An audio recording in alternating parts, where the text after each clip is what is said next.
By the end of 1941, the world had already been plunged into chaos. Europe was engulfed in flames as Nazi Germany, after its lightning-fast conquests of Poland, France, and much of Western Europe, had set its sights on Britain. In the east, the Empire of Japan had been expanding aggressively across China and Southeast Asia, seeking resources to fuel its imperial ambitions. The United States, still recovering from the lingering effects of the Great Depression, had maintained a stance of cautious neutrality, reluctant to enter a war that seemed distant and remote. Yet, even as Americans tried to focus on domestic concerns, the gathering storm in the Pacific was impossible to ignore. For months, diplomatic tensions between the United States and Japan had escalated. Japan's invasion of China, coupled with its growing pressure on French Indochina, had provoked economic sanctions from Washington, including a freezing of Japanese assets and a critical oil embargo. Two Japanese military planners.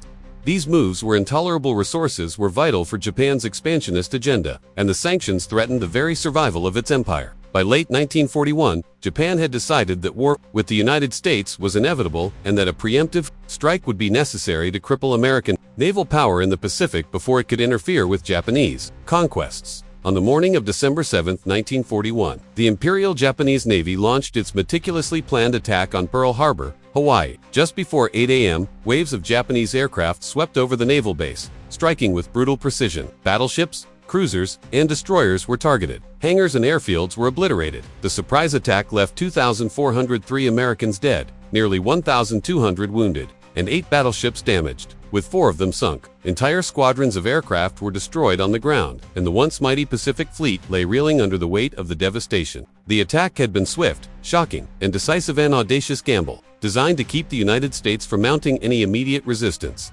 News of the attack spread across the American mainland like wildfire, sending shockwaves of disbelief and anger. For many, the scale of the devastation was incomprehensible. Americans had long believed in the security afforded by the vast Pacific Ocean, convinced that no foreign power could strike so boldly on their soil. The attack shattered that illusion. Families mourned, lost sons, brothers, and fathers, while the nation collectively grappled with the enormity of the loss. Newspapers ran dramatic headlines, radio broadcasts carried grim details, and the public's mood swung from stunned confusion to fiery outrage. The reaction in Washington was swift. President Franklin D. Roosevelt, having been briefed immediately on the attack, recognized both the immediate military implications and the symbolic importance of America's response. On December 8, he addressed Congress, calling the attack a date which will live in infamy. His words captured the mood of the nation, a mixture of grief, disbelief, and unyielding resolve. Within hours, Congress declared war on Japan, marking the official entry of the United States into World War II. For a country that had so far remained neutral, the declaration signaled a profound shift. America was no longer a distant observer. It had become a direct participant in a global conflict.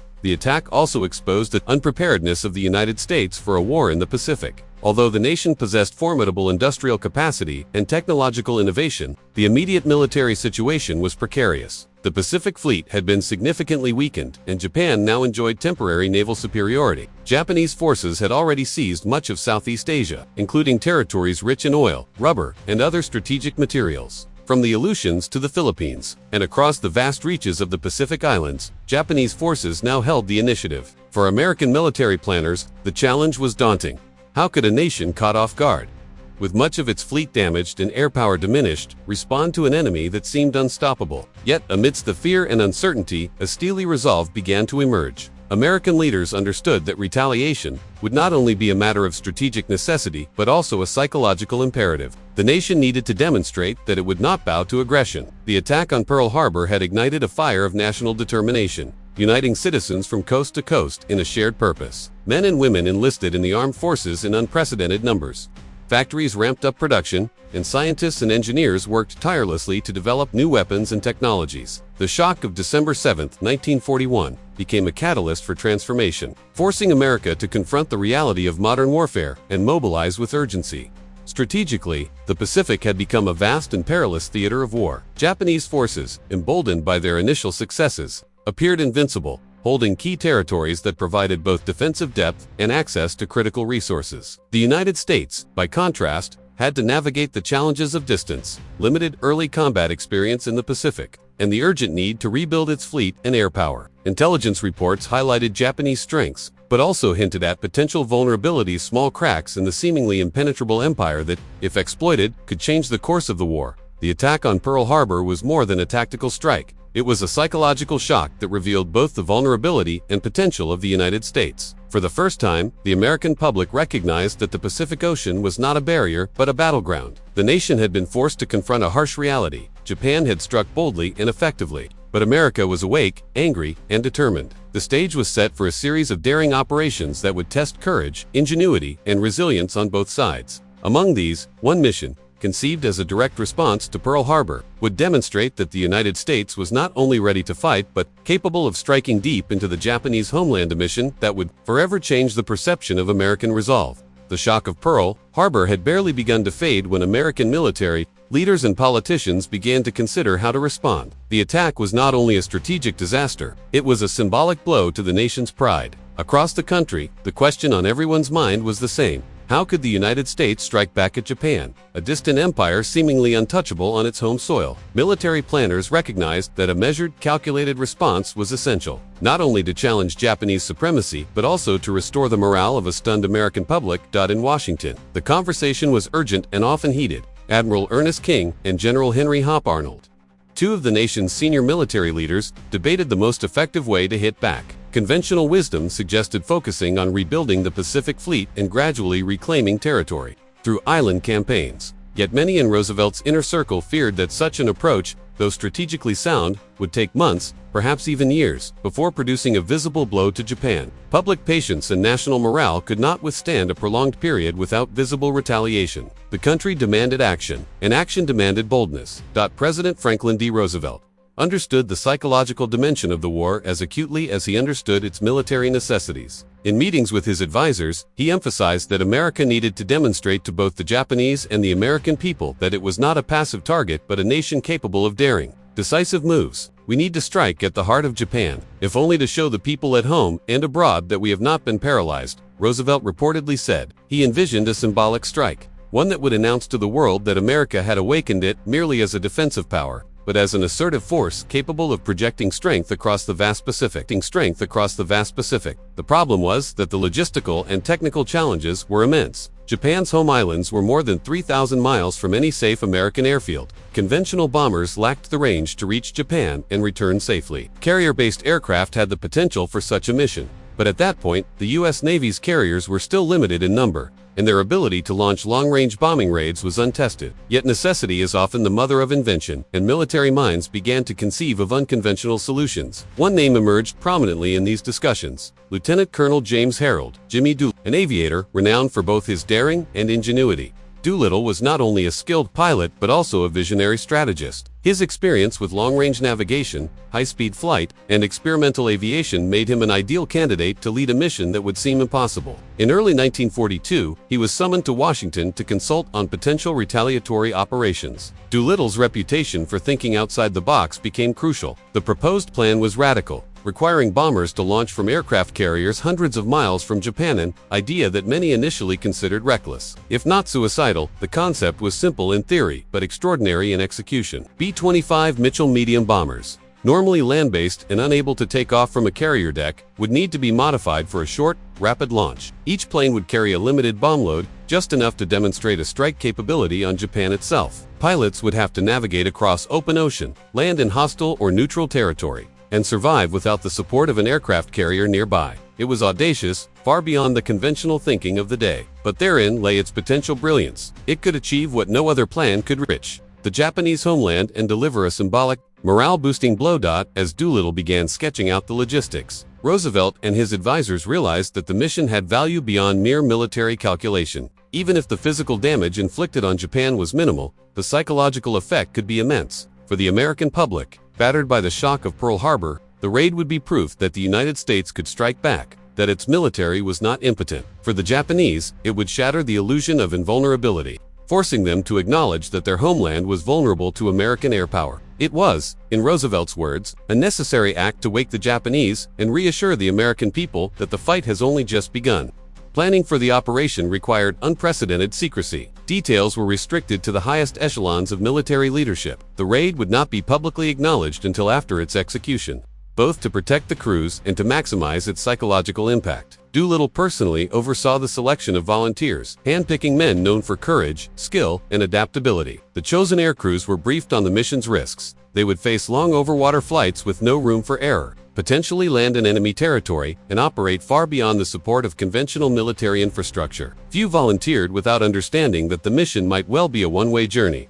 Despite the daunting risks, the potential rewards, both tangible and symbolic, were undeniable. A successful raid would force Japan to divert resources to homeland defense, relieve pressure on American and Allied forces in other theaters, and galvanize the American public with a narrative of daring, defiant action. It would demonstrate that the United States, though initially stunned, had the capability and the will to strike anywhere, anytime. Doolittle's proposal embodied a new philosophy of war. Audacity could be as potent as numerical strength, and morale could be weaponized as effectively as bombs. By mid-March 1942, the plan had taken shape. Roosevelt, confident in Doolittle's judgment and the bravery of his crews, gave the mission his tacit approval. The operation, later immortalized as the Doolittle Raid, would mark America's first direct assault on the Japanese homeland. While its immediate tactical impact would be modest, its strategic and psychological significance promised to be profound. What began as an idea bold, almost fantastical plan conceived in response to national humiliation was about to become a reality, setting the stage for one of the most daring air raids in history. James Harold, Jimmy Doolittle, was no ordinary officer. Born in Alameda, California,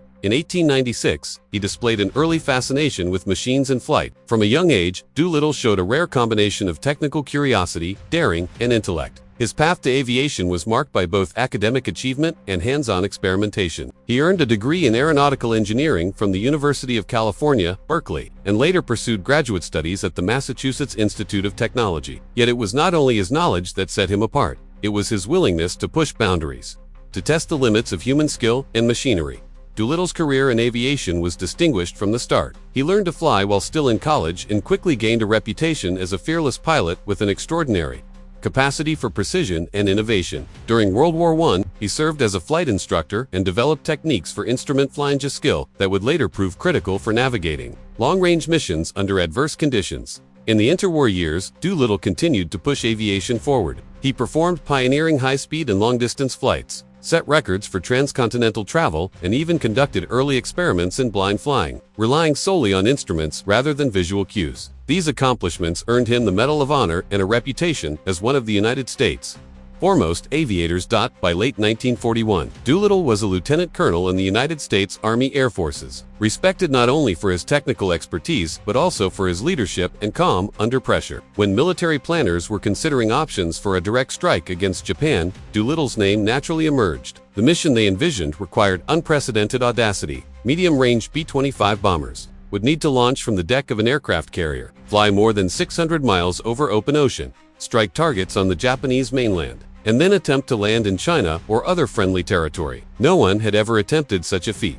Many considered it impossible. Yet the very qualities that made Doolittle exceptional: innovation, daring, and meticulous planning made him uniquely suited to lead the operation. Doolittle accepted the assignment with characteristic confidence, fully aware of the dangers involved. He understood that the mission was as much a psychological strike as a military one. It would demonstrate to Japan that their homeland was vulnerable, and to the United States that courage and ingenuity could overcome even the most daunting odds. He began by carefully selecting a team of volunteers. The mission demanded not only exceptional flying skill but also adaptability, courage, and the ability to operate under extreme stress. Hundreds of officers were briefed, but only 16 crews were ultimately chosen. Each man understood that the mission carried enormous risk. Loss of life was a real possibility, and there was no guarantee of rescue once the bombs were dropped. The primary technical challenge of the raid was the B-25 Mitchell bomber itself. Designed as a medium-range land-based bomber, the B-25 was not intended to take off from the narrow deck of an aircraft carrier. Doolittle and his engineers had to make significant modifications to the planes. Bomb loads were adjusted to reduce weight, extra fuel tanks were installed for the long overwater flight, and navigation equipment was refined for precision over hundreds of miles of open sea. Pilots underwent rigorous training in short takeoff procedures, simulating the conditions they would face on the deck of the USS Hornet. Every detail mattered. Even a slight miscalculation could spell disaster. Yet the physical challenges were only part of the risk. The mission would place pilots and crews far beyond the reach of immediate support. Once launched, they would be entirely on their own, reliant on skill, courage, and luck. Weather conditions, mechanical failures, enemy interception, or navigational errors could all prove fatal. Doolittle, fully aware of the stakes, devoted himself to meticulous planning, personally supervising training exercises, and ensuring that each crew understood the intricacies of their aircraft and mission. He stressed discipline, coordination, and adaptability, instilling confidence in men who were facing what many considered a near-suicidal operation. Beyond the technical and human factors, Doolittle also had to navigate the strategic and political dimensions of the raid. The operation required absolute secrecy. Any leak could compromise the mission and alert the Japanese, potentially transforming a bold strike into a catastrophic failure. Doolittle coordinated closely with Navy officials, ensuring that the carriers could approach Japan undetected while maintaining operational security. He balanced innovation with pragmatism, pushing the boundaries of what was possible while preparing contingencies for every foreseeable challenge. Despite the dangers, Doolittle remained calm and resolute, earning the trust and respect of his men. His leadership style was direct and pragmatic, combining meticulous attention to detail with a fearless willingness to take calculated risks. Crews often remarked on his confidence, which was infectious. Even when the enormity of the mission became apparent, Doolittle's calm demeanor helped maintain morale. He was not only planning an air raid, he was preparing men to confront fear itself, to turn audacity into action, and to transform a daring idea into a historical reality. By the time the USS Hornet set sail from the West Coast, Doolittle had turned an extraordinary concept into a feasible operation. The technical challenges, the logistical hurdles, and the inherent dangers had all been addressed through planning, training, and leadership. Yet even as the carrier steamed across the Pacific, the men knew that nothing could completely eliminate the risk. Every takeoff, every mile flown over the vast ocean, and every moment over enemy territory would test their skill and courage. Doolittle had given them the tools, the preparation, and the vision, but ultimately, the mission would depend on their bravery and resolve. In selecting Doolittle to lead the raid, the United States had chosen not just an aviator but a symbol of American ingenuity and determination. His combination of technical expertise, leadership, and audacity would define the mission. The stakes were enormous, the risks unprecedented. Yet, under his guidance, the impossible began to feel achievable. The stage was set for an operation that would resonate far beyond its immediate tactical effects, shaping both the course of the war and the morale of an entire nation. With Doolittle at the helm, the audacious plan to strike the Japanese homeland entered its most critical phase: preparation. The mission, remarkable in its conception, demanded extraordinary discipline, precision, and secrecy. Every detail, from the selection of aircrews to the modification of aircraft, was scrutinized to ensure the operation could succeed against overwhelming odds. The stakes were unprecedented. A failure could cost hundreds of lives, weaken American morale, and squander a rare opportunity to deliver a symbolic blow to Japan. Yet, amid the tension and uncertainty, the men involved understood that they were part of history in the making.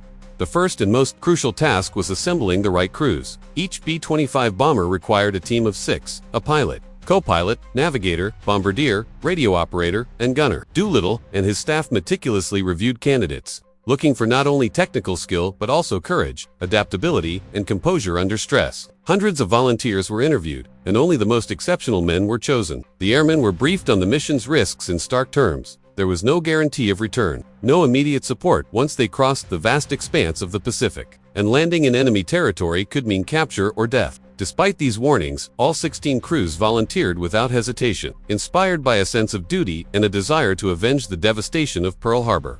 Once the crews were selected, training began in earnest at Eglin Field, Florida. The airmen faced a grueling regimen designed to simulate the unique challenges of their mission. Takeoffs had to be practiced repeatedly on short runways to mimic the narrow deck of an aircraft carrier. Bombing runs were rehearsed with precision, emphasizing speed and accuracy. Navigators studied routes that spanned hundreds of miles over open water, relying on instruments and dead reckoning skills to guide them to the Japanese mainland. The crews endured long hours of preparation under intense scrutiny, with every drill and maneuver serving a dual purpose: technical mastery and psychological conditioning. Training continued on the West Coast, where airmen adapted their skills to the realities of carrier operations. The USS Hornet, a newly commissioned aircraft carrier, would serve as the launch platform for the mission. Pilots practiced short takeoffs on makeshift decks and learned to adjust their technique for the unique limitations of a carrier launch. Each run required precision timing, exact calculations of fuel load and bomb weight, and flawless coordination with the deck crew. Even minor errors could prove catastrophic. Doolittle personally supervised these exercises, emphasizing both confidence and caution. "We're not just flying planes," he reminded his men, "we're proving that America can strike anywhere, anytime." Equally important were the modifications made to the B-25 Mitchell bombers themselves. Designed as medium-range, land-based aircraft, The B-25s were not built for carrier launches or extreme overwater operations. Engineers and mechanics worked tirelessly to reduce weight, add extra fuel tanks, and optimize aerodynamics. Bomb loads were carefully calculated to maximize impact while maintaining range. Radio equipment was upgraded to ensure communication across hundreds of miles of open ocean, and defensive armaments were adjusted to balance protection with the limitations of fuel and payload. Each plane was effectively a bespoke instrument of war, tailored to meet the extraordinary demands of the mission. The logistical challenges were immense, coordinating 16 bombers, ensuring they were fully fueled and armed, synchronizing navigation and timing, and maintaining absolute secrecy, all while racing against the clock created enormous tension. Any delay could compromise the mission, and the crews were acutely aware that failure was not an option. Yet, amid the stress and uncertainty, camaraderie developed. The airmen trained together, ate together, and slept lightly, knowing that each man's performance could mean the difference between success and catastrophe. Bonds formed under pressure, strengthened by shared purpose and the knowledge that they were part of an operation that few in history would attempt. Secrecy remained paramount throughout the preparation phase. The mission was known only to a select group of military leaders and planners, and information was compartmentalized to prevent leaks. Even families of the airmen were given minimal details, leaving them to wonder about the extraordinary tasks their loved ones were undertaking. The tension of secrecy added another layer of psychological strain. The crews had to maintain operational discipline while grappling with the fear and uncertainty inherent in the mission. Each flight, each drill, each modification to the aircraft carried the weight of consequence. Yet the men pressed on with determination. Despite the meticulous planning and rigorous training, the operation remained perilous. The combination of long-distance flight, carrier takeoffs, and potential enemy interception created a scenario with virtually no margin for error. Yet, paradoxically, it was this very danger that underscored the mission's significance. A successful strike on Japanese soil would not only exact revenge for Pearl Harbor, but also signal a turning point in the war, a demonstration that American courage and determination could overcome even the most daunting obstacles. The urgency of the mission demanded both precision and audacity, and Doolittle's leadership ensured that every man, plane, and maneuver was aligned toward a singular, extraordinary goal. As the final weeks of preparation drew to a close, the crews of the Doolittle raid were ready. Every aircraft had been modified, every pilot trained, and every crew briefed on the immense risks ahead. They knew that history would judge the mission not solely by its tactical outcomes, but by the courage and resolve displayed in executing it. The secret preparations at Eglin Field and the West Coast bases had transformed audacious ideas into a viable plan, proving that the impossible could be approached with methodical training, ingenuity, and unyielding determination. The moment of departure was approaching, and the men were ready to take flight into the unknown, carrying with them the hopes, anger, and resilience of a nation determined to strike back. In late March 1942, the USS Hornet, a newly commissioned aircraft carrier, departed from the west coast of the United States, carrying on its deck 16 modified B-25 bombers and the crews handpicked by Lieutenant Colonel James Doolittle. The journey into the vast Pacific Ocean was not merely a logistical movement, it was the prelude to a mission that had never been attempted and that many considered nearly impossible. For the men aboard,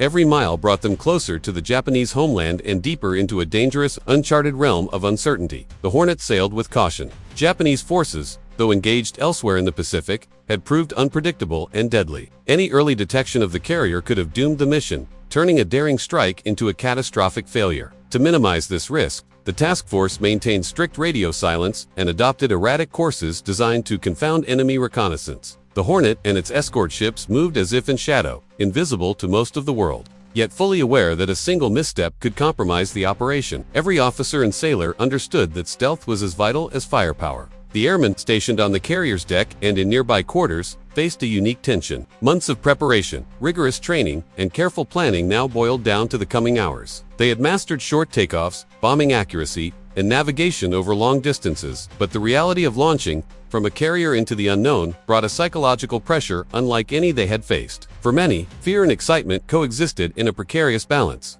They were young men thrust into extraordinary circumstances, carrying with them the weight of national pride, a desire for vengeance, and the knowledge that failure could be fatal. Despite the tension, camaraderie flourished among the crews. Shared meals, casual conversations, and quiet moments on the deck helped maintain morale. Stories of past flights, technical discussions about the B-25s, and even humorous banter about the upcoming raid eased some of the strain. Yet beneath the surface of daily routines lay a simmering awareness of the gravity of the mission. Each crew knew that the Hornet would soon enter waters patrolled by the Japanese Navy and that the success of the entire operation depended on their collective courage and precision. The journey across the Pacific was marked by both monotony and sudden bursts of urgency. Most of the day-to-day operations involved navigation, maintenance, and constant readiness checks. Crews inspected their aircraft repeatedly, ensuring fuel lines, engines, and bomb mechanisms were functioning perfectly. Doolittle, ever meticulous, personally oversaw these preparations, walking the decks, inspecting the planes, and reassuring the men that their training had prepared them for this moment. He emphasized discipline and focus,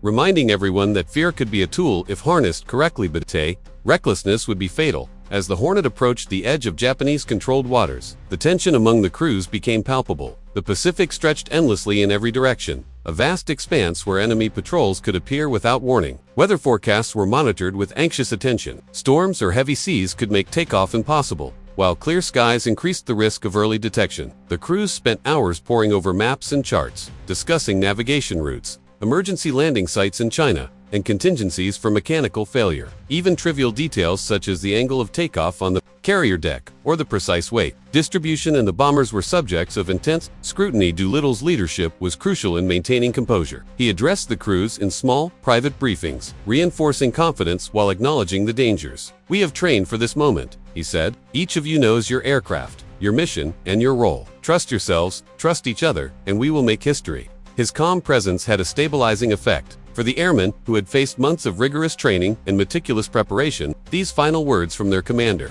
crystallized the purpose of their mission and the necessity of courage under extreme pressure.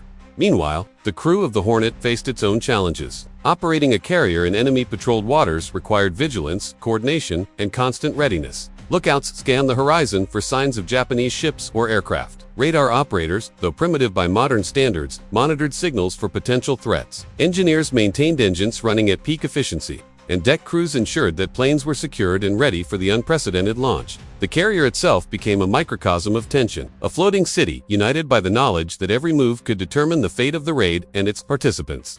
The final nights before the launch were marked by a surreal combination of calm and apprehension. Sailors and airmen alike performed routine duties, yet conversations often drifted to speculation about what awaited them. Some spoke of the cities they would bomb, others of the families they might never see again. Sleep was restless, punctuated by the distant hum of engines and the occasional alert from the bridge. The Hornet pressed on, steadily moving closer to Japanese territory, carrying within it the hopes, fears, and audacity of a nation determined to strike back. By the time the carrier approached the launch point in the Western Pacific, the crews were acutely aware that the moment of truth was imminent. The distance to Japan had shrunk to mere hours of flight, and every calculation, every practice run, and every contingency plan would now be put to the ultimate test. The airman's courage, the pilot's skill, and the meticulous preparation of the Hornet's crew would be challenged as never before. Yet despite the tension, there was also a sense of inevitability, a recognition that the daring raid would proceed, regardless of fear or uncertainty. The United States was about to make history, and the Hornet, carrying the B-25s and their crews, sailed resolutely toward a mission that would echo across the Pacific and into the annals of warfare. April 18, 1942, dawned as a day that would forever change the course of the Pacific War. 4 months of planning, training, and anticipation had led to this pivotal moment. The 16 B-25 bombers sat ready on the deck of the USS Hornet, engines humming with restrained power, their crews bracing for a feat never before attempted. Taking off from a carrier in open seas and flying hundreds of miles over enemy territory, the weight of history pressed down upon every man. This was no ordinary mission. It was a calculated gamble, a leap into the unknown, a demonstration that America could strike at the heart of Japan itself. Darkness still cloaked the Pacific, the moonless sky stretching above like a vast, indifferent canvas. Waves sloshed against the hull of the Hornet, rocking the carrier as it cut through the early morning waters. The hum of the engines, the shuffle of men in flight gear, and the occasional shouted command filled the air with tension and anticipation. For the crews, the moment of truth had arrived. They were about to defy the limitations of their aircraft, the vastness of the ocean, and the ever-present threat of the enemy. Every calculation, every training exercise, and every mental preparation would now be put to the test.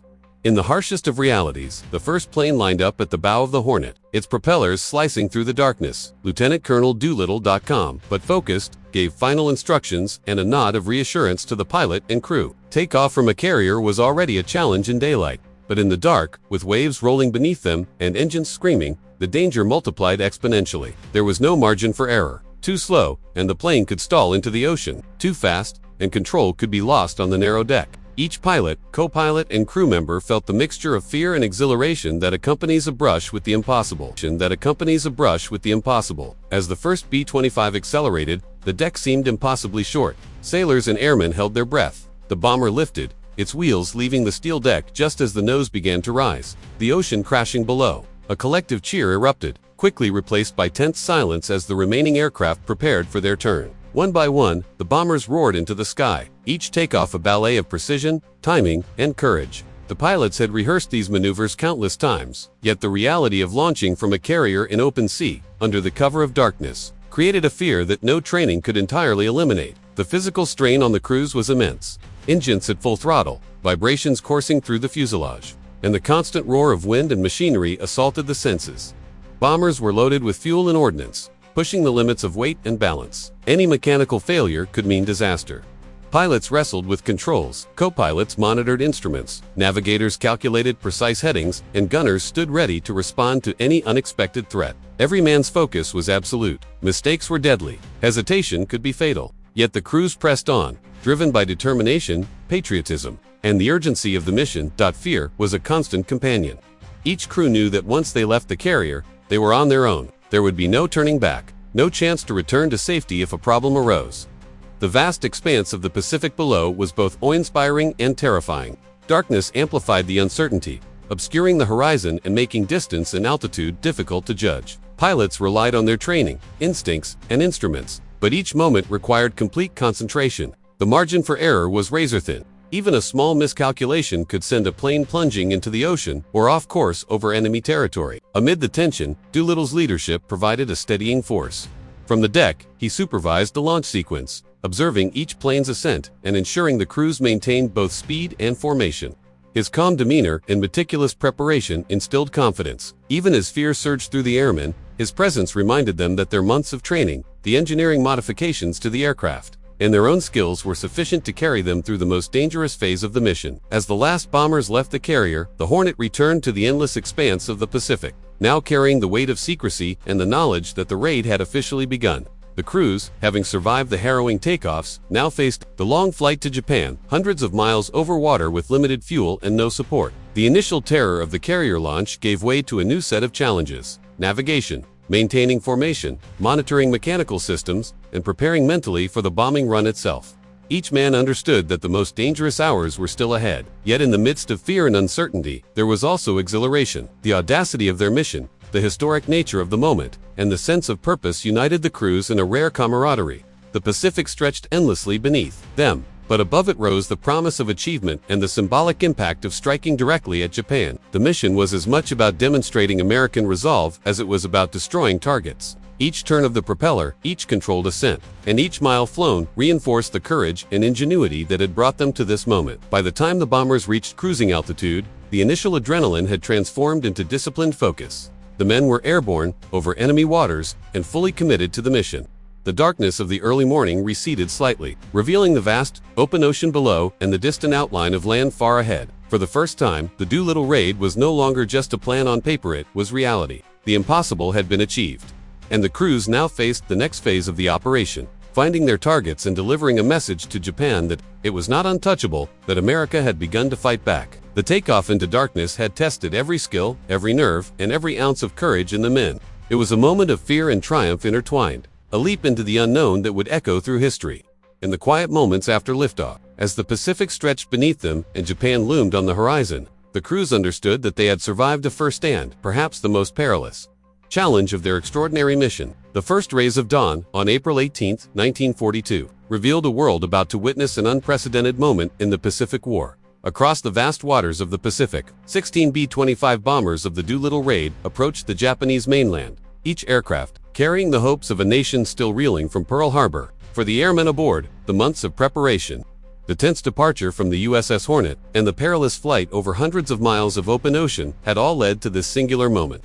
Striking at the heart of the Japanese Empire itself, Tokyo, the political and cultural center of Japan, lay ahead, largely unprepared for the sudden appearance of enemy aircraft. Unlike the United States, which had experienced months of anticipation and mobilization after the Japanese attack on Pearl Harbor, Japan had never imagined that American bombers could reach its mainland. The airmen, with their B-25s loaded with high explosive and incendiary bombs, approached with precise coordination, navigating by dead reckoning and careful observation of terrain. Clouds partially obscured the cities below, but the crews pressed on, understanding that accuracy, speed, and timing would define the success of their mission. The first aircraft descended over Tokyo, its bombs released with mechanical precision. Explosions shook neighborhoods, shattered windows, and sparked fires in a city unaccustomed to aerial assault. Though the physical damage was limited, factories, military depots, and infrastructure bore the brunt of the attack. The psychological impact was profound. Tokyo, a symbol of Japanese invincibility, had been pierced by American aircraft. Citizens and officials alike were thrown into confusion, disbelief, and fear. The raid shattered the illusion that Japan was untouchable, creating an immediate sense of vulnerability. Following Tokyo, other targets across the island of Honshu were struck. Yokohama, Nagoya, Kobe, and Osaka each endured bombing runs, though the scale of destruction remained relatively modest compared to later campaigns. Factories, oil depots, and industrial installations suffered isolated damage, while residential areas largely escaped the worst. Yet it was never the material devastation that defined the raid. It was the shock to the Japanese psyche. Citizens, military leaders, and government officials confronted a startling reality. For the first time, enemy bombers had reached the heart of Japan, delivering both literal and symbolic damage. The B-25 crews faced challenges as they maneuvered over enemy territory. Anti-aircraft fire erupted from scattered positions, forcing pilots to make rapid adjustments to avoid being shot down. Clouds and smoke from their own explosions sometimes obscured targets, while limited visibility over urban areas demanded split-second decisions. Bombing runs required absolute precision despite the chaos of anti-aircraft defenses and the psychological strain of flying into a hostile homeland. For the men of the Doolittle raid, these moments tested their skill, courage, and resolve like never before. As the raid unfolded, Japanese authorities struggled to comprehend the scale and intent of the attack. Communications networks scrambled to coordinate air defenses, and military officials sought explanations for the sudden appearance of American aircraft so far from the front lines. Initial reports were fragmentary and contradictory. Was this an isolated incident, a prelude to a larger invasion, or merely a random strike? The uncertainty fueled fear and confusion at every level of Japanese society. Government and military leaders began ordering precautionary measures, mobilizing emergency response teams, and instructing civilians on protective actions, though the concept of a domestic air raid was still largely alien to the population. For the crews, each bombing run was followed by immediate egress from the target area. The flight to China loomed ahead, with fuel levels carefully calculated and the threat of interception by Japanese fighters ever present. Despite these challenges, the raid maintained remarkable cohesion. Pilots and crew relied on their training and instinct, coordinating with fellow aircraft and navigating toward predetermined points of exit. Their success in delivering bombs accurately, avoiding enemy fighters, and staying largely intact spoke to the extraordinary preparation and daring leadership that had characterized the mission from its inception. Although the material damage from the Doolittle raid was limited, the psychological reverberations in Japan were immense. The attack demonstrated that the Japanese mainland was vulnerable, that American air power could reach even the most fortified, urban centers, and that the war in the Pacific was far from a one-sided struggle. Citizens awoke to the reality of enemy bombs. Military commanders faced the embarrassment of failed detection, and the Japanese government recognized that its home islands were no longer beyond reach. The raid sowed uncertainty, fear, and the realization that Japan would need to allocate resources to defend its homeland, a strategic shift that would have long-term consequences. In the aftermath, the Doolittle raiders pressed on toward China, their mission far from over. The bombing had succeeded in its primary objective, demonstrating American resolve and striking fear into the heart of Japan. Tokyo, Yokohama, Kobe, and Osaka would remember the sudden, terrifying arrival of enemy aircraft, and the message carried by the raid resonated far beyond the immediate damage. The United States had begun to fight back, and the Japanese homeland was no longer beyond the reach of American power. The Doolittle raid, for all its tactical modesty, became a turning point in morale. For Americans, the news of bombs dropping on Tokyo and other cities provided a vital boost, a tangible sign that vengeance for Pearl Harbor was underway. Japan, the attack forced a reevaluation of homeland defense and planted seeds of unease that would grow in the following months. What began as a daring, symbolic strike had achieved its strategic purpose. It changed perceptions, altered calculations, and announced that America was no longer on the defensive in the Pacific War. The euphoria of the Doolittle raid was fleeting for the American airmen. As the 16 B-25 bombers cleared Japanese skies, a new challenge immediately emerged: the long, perilous flight toward safety in China. The bombers, heavily laden with fuel and ordnance, had been pushed to their maximum range during the mission. Despite meticulous calculations, the aircraft simply did not carry enough fuel to return to the USS Hornet, which had long since turned back to safer waters. The crews faced an agonizing reality. The success of the raid had been achieved, but survival was now a separate, equally daunting mission. As the bombers crossed the East China Sea and approached the rugged interior of eastern China, fuel shortages forced the first planes to consider emergency landings. Some crews aimed for open fields, riversides, or remote villages, hoping to avoid detection by Japanese forces. Every moment was critical, every decision a matter of life or death. Pilots had to balance altitude, airspeed, and direction, while simultaneously scanning for safe landing sites and terrain they had only seen in maps and reconnaissance photographs. One miscalculation could mean disaster, crashing into a mountainside, spinning into a river, or being captured immediately by enemy patrols. The landscape of eastern China was a patchwork of small villages, farmlands, and thick forest. For the Doolittle raiders, each field appeared both as a potential salvation and as a hazard. Some bombers managed relatively smooth landings, rolling to a stop in rice paddies or clearing fields, engines still running, hearts pounding with relief. Others were less fortunate. Engines sputtered and died before reaching clear land. Landing gear collapsed. Propellers struck the soil. Crashes were sudden and brutal. Yet even in these harrowing moments, the crews acted with professionalism and courage, scrambling from the wreckage to regroup with their comrades. The Chinese people, who witnessed the landings, became unlikely allies. Villagers, often risking their lives, assisted the stranded airmen. They provided food, shelter, guidance, and sometimes transportation through the dangerous, Japanese-occupied countryside. Their bravery was remarkable. Harboring American soldiers in territories patrolled by Japanese troops was an act of extraordinary courage. The bonds formed during these critical hours would become legendary, a testament to shared humanity amidst the horrors of war. Without this local assistance, many more airmen would have perished or fallen into enemy hands. Yet the danger was constant. Japanese patrols combed the countryside for signs of the American bombers. Some crews were captured almost immediately upon landing, their planes burned or abandoned. The captured airmen faced harsh imprisonment, interrogations, and, in some cases, execution. Others evaded Japanese forces for days or weeks, navigating mountains, rivers, and hostile territory with only the guidance of sympathetic locals. Every step carried risk. Exposure, starvation, disease, and discovery loomed at every turn. The psychological strain was immense, as the men balanced the relief of surviving the initial raid with the terror of being hunted in enemy territory. For those who survived the journey through eastern China, reunification with friendly forces was often tenuous. Groups of airmen gathered in small pockets, relying on local resistance networks and Chinese nationalist troops to reach safer regions. Coordination was difficult. Communication lines were rudimentary, and the constant threat of Japanese interception meant that travel had to be secretive, often under cover of darkness. Despite these obstacles, remarkable stories of ingenuity, endurance, and heroism emerged. Airmen forged ahead with minimal supplies, traversing mountains and rivers, improvising routes, and relying on sheer determination to survive. Among the tragic outcomes, several crews were captured and faced brutal consequences.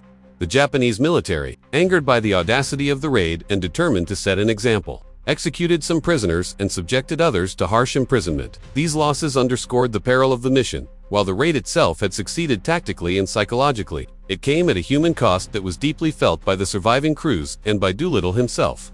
Each man lost was a reminder that courage in war often walks hand in hand with sacrifice. For those who survived the forced landings and evaded capture, the experience left an indelible mark. They had witnessed both the heroism of their fellow airmen and the generosity of the Chinese people, and they had faced the harsh realities of enemy-occupied territory. By the time the last crews regrouped with friendly forces, the Doolittle raiders had endured more than a bombing mission. They had survived a treacherous escape, a testament to resilience, skill, and the unwavering human spirit. Ultimately, the forced landings highlighted both the daring of the raid and the limitations of technology and logistics. In 1942, the B-25s, innovative as they were, could not carry enough fuel to return to the carrier after striking Japan. The success of the mission depended not only on precision, bombing, and skillful navigation, but also on the bravery and resourcefulness displayed after leaving Japanese airspace. The survival stories, both heroic and tragic, became integral to the legacy of the Doolittle raid, a narrative of courage, endurance, and the human cost of audacity in war. In the end, the raid had achieved its strategic and symbolic objectives. American forces had struck the Japanese homeland. Japanese civilians and military leaders had experienced shock and vulnerability, and the surviving airmen had demonstrated extraordinary bravery and resilience. Yet the journey back, fraught with pursuit, forced landings, and perilous navigation through enemy territory revealed that even the most daring and meticulously planned missions carry immense risk. The heroism of the Doolittle raiders extended far beyond the bombing run. It continued in the struggle to survive, evade, and ultimately return to friendly hands in a hostile and dangerous land. The daring raid by Doolittle's bombers had struck a psychological blow to Japan, but the repercussions extended far beyond Tokyo. As American forces celebrated the audacity of the attack, the Japanese military turned their wrath toward China, where many of the raiders had crash-landed or sought refuge. In April and May 1942, the Imperial Japanese Army launched a massive, punitive campaign in eastern China, targeting the provinces of Zhejiang and Jiangxi. Their objective was clear: to eliminate any assistance to the Americans, and to punish the Chinese population for aiding foreign invaders. What unfolded was a tragic chapter of cruelty and devastation, illustrating the brutal consequences of war for civilian populations caught in its path. The campaign, now known as the Zhejiang-Jiangxi Operation, was characterized by systematic destruction. Japanese forces swept through villages, towns, and rural areas, employing scorched earth tactics to deny the enemy any support. Homes were burned, crops destroyed, and livestock slaughtered. Civilians were massacred, often indiscriminately, and those suspected of aiding the American airmen faced execution or brutal punishment. The campaign was both a strategic and symbolic act. Japan sought to instill fear, disrupt Chinese resistance networks, and prevent future collaboration with Allied forces. Yet the human cost was staggering, with tens of thousands of civilians caught in the crossfire. Chinese soldiers, many of them ill-equipped local militia, faced the dual challenge of confronting a superior Japanese force and protecting their communities. Resistance was fierce, but ultimately overwhelmed by the better armed and organized Japanese troops. Villages that attempted to hide or shelter the American airmen were frequently discovered and destroyed. The relentless pursuit of the raiders and their potential allies illustrated Japan's determination to make an example of China, demonstrating that any aid to foreign enemies would be met with extreme retribution. The horrors experienced by civilians during the Zhejiang-Jiangxi campaign were compounded by disease and displacement. Refugees fled the advancing Japanese troops, seeking safety in mountains, forests, and neighboring provinces. In the chaos, food shortages became widespread, and medical care was nearly impossible to obtain. Epidemics of dysentery, malaria, and other illnesses spread among populations already traumatized by violence. For the Chinese, the raid had brought not liberation or strategic advantage, but suffering and devastation on an unprecedented scale. Families were torn apart, homes obliterated, and communities left in ruins. From a military perspective, Japan's campaign was designed to achieve multiple objectives. By punishing civilians suspected of aiding the Americans, the Japanese hoped to deter future collaboration. By destroying infrastructure and agricultural resources, they sought to slow or prevent the mobility of enemy forces and resistance fighters. And by instilling terror, they intended to weaken morale, disrupt local governance, and maintain control over occupied territories. Yet the effectiveness of these measures was limited. While the campaign inflicted immediate suffering, it also deepened Chinese resentment toward Japan and strengthened local support for resistance movements. The brutality of the operation became a rallying point for both the Chinese populace and Allied observers, illustrating the stark moral contrast between the two sides. The human stories emerging from Zhejiang and Jiangxi were heartbreaking. Accounts from survivors tell of families hiding in caves, villages burned to the ground, and children separated from their parents. Some airmen who had survived their crash landings found temporary refuge among sympathetic villagers, only to witness those same communities devastated in Japanese reprisals. The psychological toll on both the survivors and the local population was immense. These events underscored the interconnectedness of military operations and civilian suffering in total war, where strategic objectives often translated into profound human tragedy. Despite the overwhelming destruction, pockets of resistance persisted. Chinese forces, local militias, and courageous villagers continued to provide shelter and assistance to Allied personnel, even under threat of extreme retaliation. This defiance demonstrated the resilience and bravery of those facing the full weight of the Japanese military machine. It also highlighted the moral complexity of the conflict. Acts of humanity and courage often came at enormous personal risk, but they were crucial to the survival of the stranded airmen and the continuity of resistance efforts across occupied territories. The Zhejiang-Jiangxi campaign also had strategic consequences for Japan. By diverting resources to occupy and terrorize eastern China, Japanese forces temporarily limited their operational flexibility elsewhere. Furthermore, the campaign failed to fully neutralize local support for Allied forces. Chinese civilians, despite suffering horrific losses, continued to aid the Americans and the broader Allied cause. The long-term effect of the campaign was paradoxical. While Japan achieved temporary tactical control, it also galvanized anti-Japanese sentiment, created enduring resentment, and highlighted the vulnerabilities of their empire to external attacks.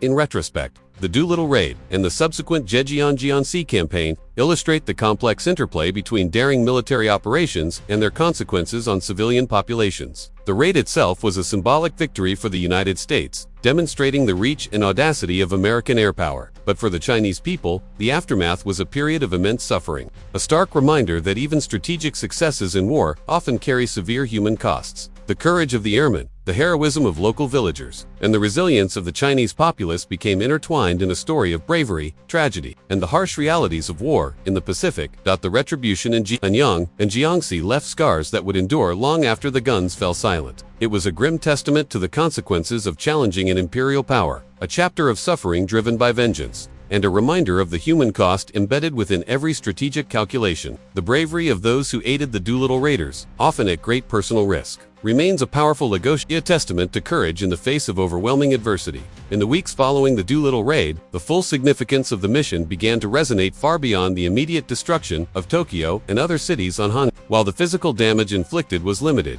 the psychological and strategic repercussions were profound, touching the hearts and minds of Americans, allies, and even the Japanese themselves. The raid had achieved a rare and extraordinary feat. It had transformed a symbolic act of daring into a concrete shift in the perception of power and vulnerability across the Pacific. In the United States, news of the successful strike ignited a wave of morale that the nation desperately needed. Following the shock of Pearl Harbor, the American public had been plunged into fear, uncertainty, and the daunting realization that the war would demand enormous sacrifice. The raid, however, offered a glimmer of hope. For the first time since December 7, 1941, Americans saw their military striking back at the Japanese homeland. Newspapers and radio broadcasts carried vivid accounts of bombers flying over Tokyo, and stories of the airmen's bravery captivated the public imagination. Americans, both civilian and military, felt a renewed sense of pride, purpose, and possibility. The raid became an emblem of defiance, a tangible demonstration that the nation could respond, even in the face of overwhelming adversity. The impact on Allied forces was equally significant. Britain, Australia, and other nations, engaged in the Pacific and European theaters, saw in the Doolittle raid a clear signal that the United States was not merely reacting to Japanese aggression but was capable of projecting power deep into enemy territory. Allied commanders recognized the strategic value of morale as a force multiplier. The raid bolstered confidence that Japan, long considered invulnerable in the Pacific, could indeed be challenged. This psychological boost strengthened coordination among Allied forces, fostering optimism and reinforcing the belief that the tide of war could eventually turn. From a purely strategic standpoint, the Doolittle raid exposed a vulnerability in Japanese defenses that had previously been assumed secure. Tokyo, Yokohama, Nagoya, Kobe, and Osaka, all vital centers of military and industrial production, had been struck by American bombers operating hundreds of miles from their carrier base. The raid demonstrated that Japan's homeland was not impervious to attack, and that even elite urban areas could be reached with careful planning and audacity. Although the damage was limited, Japanese military leaders recognized the potential for escalation. They understood that American air power could penetrate their defenses and that similar operations in the future might cause more significant destruction. The raid forced Japan to reconsider its defensive posture and allocate resources to protect cities that had previously been considered safe from direct attack. The psychological effects on Japan were immediate and widespread. Reports of American bombers over Tokyo generated fear and uncertainty among civilians and military personnel alike. Citizens, unaccustomed to the reality of domestic air raids, were alarmed by the sudden demonstration of vulnerability. Military officials faced embarrassment and concern, realizing that their radar and early warning systems had failed to detect the approach of enemy aircraft until it was too late. The raid disrupted the sense of invincibility that Japan had cultivated since its rapid conquests in East Asia and the Pacific. It planted a seed of doubt that would influence Japanese strategic calculations in the months to come, compelling them to divert attention and resources to homeland defense rather than focusing solely on expansion and offensive operations. For the American military, the Doolittle raid provided more than a symbolic victory. It offered valuable lessons in innovation, coordination, and operational daring. Pilots, navigators, and carrier crews gained first-hand experience in executing complex, long-range missions under extreme risk. The raid validated the potential of medium bombers launched from aircraft carriers, demonstrating that unconventional approaches could yield significant strategic and psychological effects. These insights would inform subsequent operations in the Pacific theater, contributing to the development of increasingly sophisticated tactics and joint operations between naval and air forces. Perhaps most importantly, the raid underscored the power of morale as a weapon of war. Japanese leaders, while concerned about material losses, were acutely aware of the psychological impact the raid had on both their own population and the Allies. Conversely, the American public and military forces were invigorated by the knowledge that they could strike back, that they were capable of audacious and effective action, and that the narrative of inevitable defeat could be challenged. This boost in confidence translated into renewed determination in the weeks leading to pivotal battles, including the Coral Sea, Midway, and subsequent island campaigns. The Doolittle raid became a cornerstone of American propaganda, a rallying point that emphasized courage, ingenuity, and the resolve to fight despite initial setbacks. In strategic terms, the raid's influence extended beyond immediate military calculations. It forced Japan to expend resources on homeland defense, diverted attention from offensive operations, and signaled to neutral observers that the United States was a resilient and capable adversary. The symbolic victory was amplified by the stories of airmen who had risked everything, survived crash landings, and relied on the courage of local allies in China. These narratives reinforced the perception of American ingenuity and tenacity, qualities that became inseparable from the broader Allied war effort. Ultimately, the Doolittle raid succeeded not only as a tactical operation, but as a powerful instrument of morale and strategic signaling. For Americans and allies, it represented hope, determination, and the possibility of turning the tide. For Japan, it was a shocking reminder that vulnerability existed even in the heart of their empire, a realization that reshaped both perception and strategy. The raid demonstrated that courage, innovation, and audacity could have consequences far greater than bombs dropped alone, transforming a single, bold strike into a defining moment of psychological and strategic significance in the early Pacific War. The Doolittle raid was more than a tactical operation. It became a defining moment in American military history, leaving a legacy that would resonate for decades. For the 16 crews who had risked everything to strike the Japanese homeland, recognition and honor followed swiftly, even as the harsh realities of their survival stories continued to unfold. Each airman who participated in the raid was celebrated for extraordinary courage and audacity, earning medals, commendations, and a place in the national consciousness as symbols of American resilience and daring. Lieutenant Colonel James Doolittle, the architect and leader of the mission, became a household name. His leadership, vision, and willingness to assume personal risk inspired both his men and the nation at large. Doolittle received the Medal of Honor, the United States' highest military distinction, a reflection not only of his role in planning and executing the raid, but also of his extraordinary composure under the immense pressure of unprecedented aerial operations. Yet, he consistently emphasized the collective effort, always highlighting the heroism and skill of the airmen under his command. For Doolittle, the raid was a testament to teamwork, preparation, and the extraordinary capability of ordinary individuals. Placed in extraordinary circumstances, the individual crew members were likewise recognized for their valor. Medals ranging from the Distinguished Flying Cross to the Silver Star were awarded, often posthumously in cases where capture or death had cut lives tragically short. Their stories of taking off from an aircraft carrier for the first time in a medium bomber, navigating over hundreds of miles of enemy territory, and surviving forced landings and pursuit became legendary. Public ceremonies, newspaper accounts, and radio broadcasts celebrated their daring, reinforcing the raid's role as both a military and cultural milestone. Families and communities took pride in the airmen's achievements, and the mission's narrative entered the broader tapestry of American wartime identity.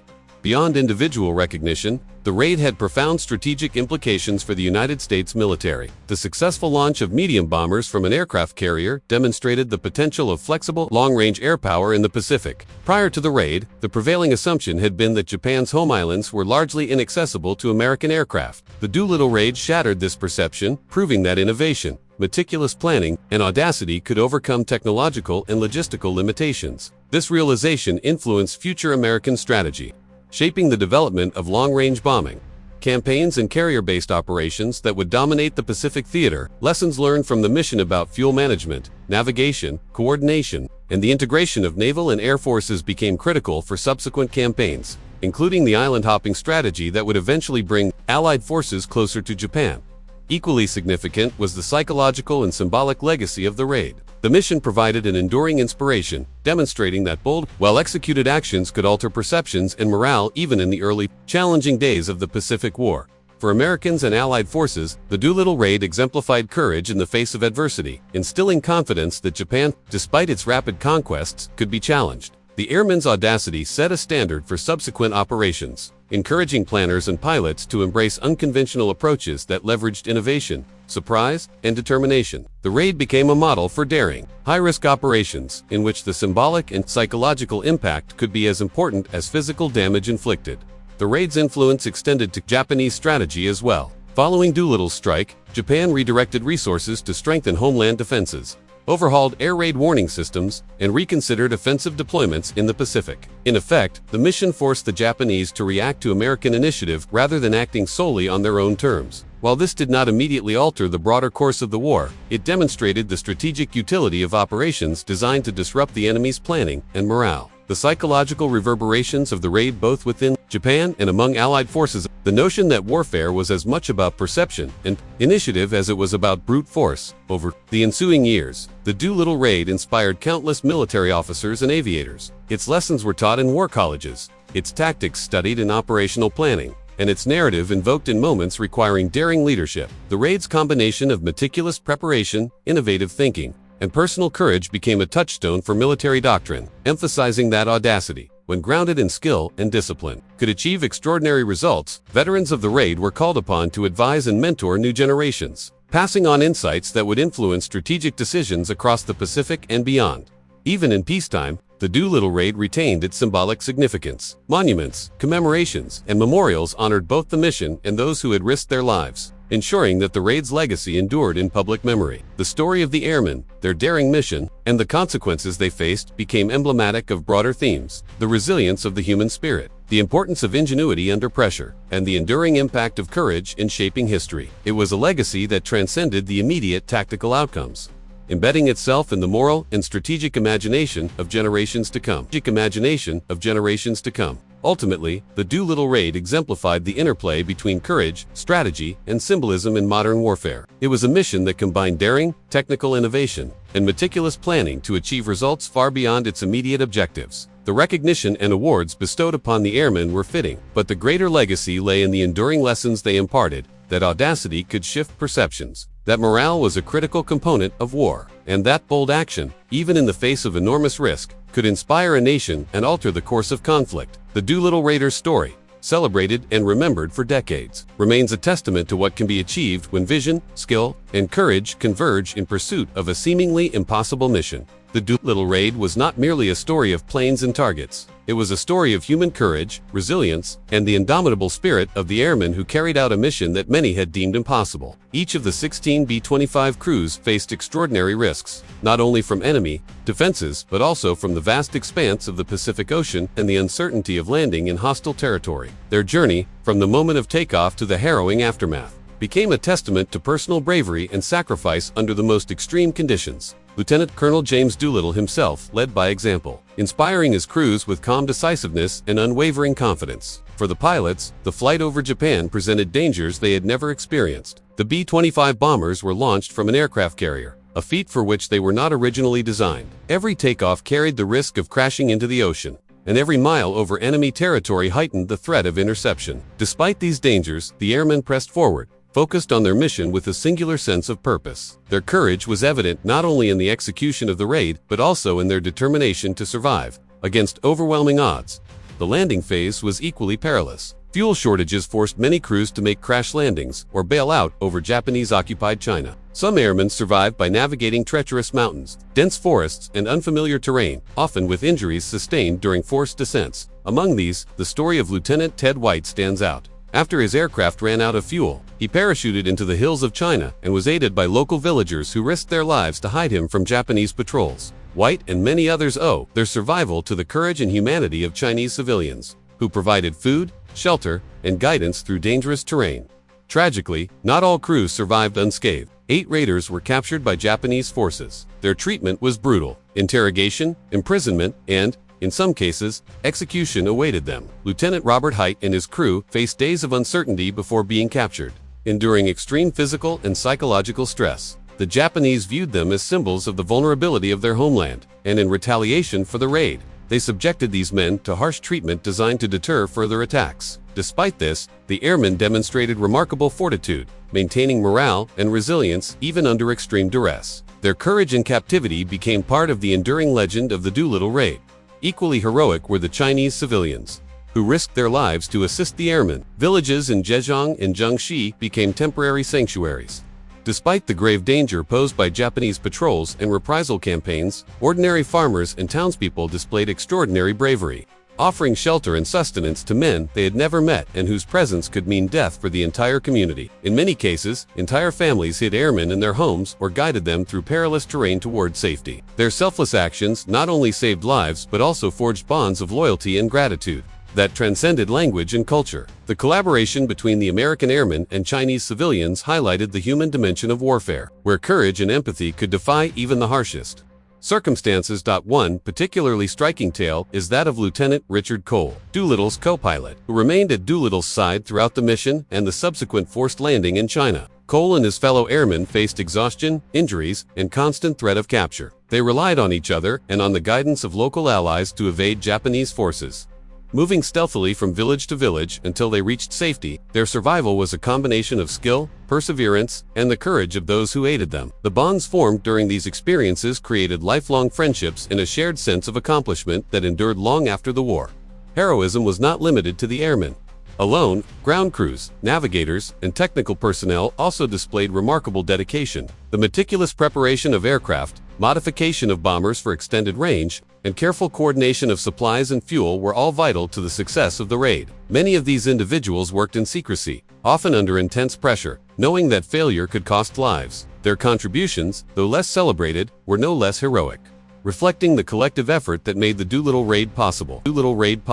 In the years following the mission, these stories of individual bravery became central to the legacy of the raid. Veterans of the Doolittle raid frequently recounted their experiences in memoirs, interviews, and public ceremonies, emphasizing both the perils they faced and the extraordinary support they received from others. Their narratives highlighted the interdependence of courage, preparation, and humanity, reminding future generations that heroism in war is rarely solitary but often the product of shared sacrifice and unwavering commitment to a greater cause. Ultimately, the heroic tales of the Doolittle raiders and their Chinese allies illustrate the profound human dimension of warfare, beyond strategies, targets, and numbers. The raid was defined by the courage of individuals who risked everything for their mission and for each other. Their experiences embodied resilience in the face of overwhelming danger, compassion amidst adversity, and unwavering determination to persevere. These stories remain an enduring testament to human bravery, a reminder that even in the darkest moments of war, acts of courage and selflessness can illuminate the path forward. But Doolittle raid, in this light, was as much a human triumph as it was a military one. Its heroes, airmen, support crews, and civilian allies alike demonstrated that bravery takes many forms, from the daring of pilots in the skies to the quiet courage of those who sheltered strangers in peril. Their legacy continues to inspire, offering timeless lessons in resilience, compassion, and the extraordinary potential of ordinary individuals confronted with extraordinary challenges. The Doolittle raid marked a pivotal turning point in the Pacific War, signaling to the world that the United States was no longer a passive observer but a determined combatant, ready to challenge Japanese dominance. On April 18, 1942, 16 B-25 bombers, launched from the deck of the USS Hornet, struck targets in Tokyo and other cities on Japan's main island of Honshu. While the physical damage inflicted by the raid was limited, its symbolic impact was profound. For the first time, Japan faced the undeniable reality that its home territory was vulnerable to American air power. For the United States and its allies, the mission demonstrated that audacity, preparation, and skill could overcome seemingly insurmountable odds. The immediate effect of the raid was a surge in American morale. Following the shock of Pearl Harbor in December 1941, the United States had entered the war with a sense of urgency, but also fear and uncertainty. The success of the Doolittle raid offered reassurance that the nation could strike back decisively, even in the heart of enemy territory. The psychological impact extended beyond the United States. Allied nations recognized that Japan was no longer invincible, and the raid helped strengthen cooperation and resolve among nations resisting Axis expansion. Japan's response, however, underscored the seriousness of the raid. The Japanese military launched punitive campaigns in China, particularly in the Zhejiang-Jiangxi provinces, in an effort to punish local populations and eliminate potential support for American airmen. Militarily, the raid forced Japan to reconsider its defensive strategies, diverting resources to homeland security and influencing subsequent engagements in the Pacific. In effect, the Doolittle raid reshaped Japanese calculations and demonstrated the strategic value of offensive operations that could create both material and psychological disruption. Beyond immediate military consequences, the raid had long-term implications for the course of World War II. It catalyzed American innovation in air-sea operations, particularly in the integration of medium bombers with aircraft carriers and long-range strike planning. Lessons learned from Doolittle's mission informed the strategies of subsequent campaigns, including the pivotal battles at Midway, Guadalcanal, and beyond. The raid proved that bold, carefully executed operations could achieve outsized strategic and symbolic effects, influencing both Allied and Japanese planning throughout the war. Ultimately, the Doolittle raid stands as a testament to the convergence of courage, skill, and strategic insight. Though modest in its immediate physical destruction, it became a defining symbol of American resolve. A moral victory that bolstered the nation and its allies at a critical moment. It marked the moment when the United States fully entered the Pacific conflict not just in response to aggression, but as a proactive, determined force. The raid's legacy is not only in its daring execution but in its enduring role as a turning point, a clear message that America had entered the true battle, ready to fight, endure, and prevail.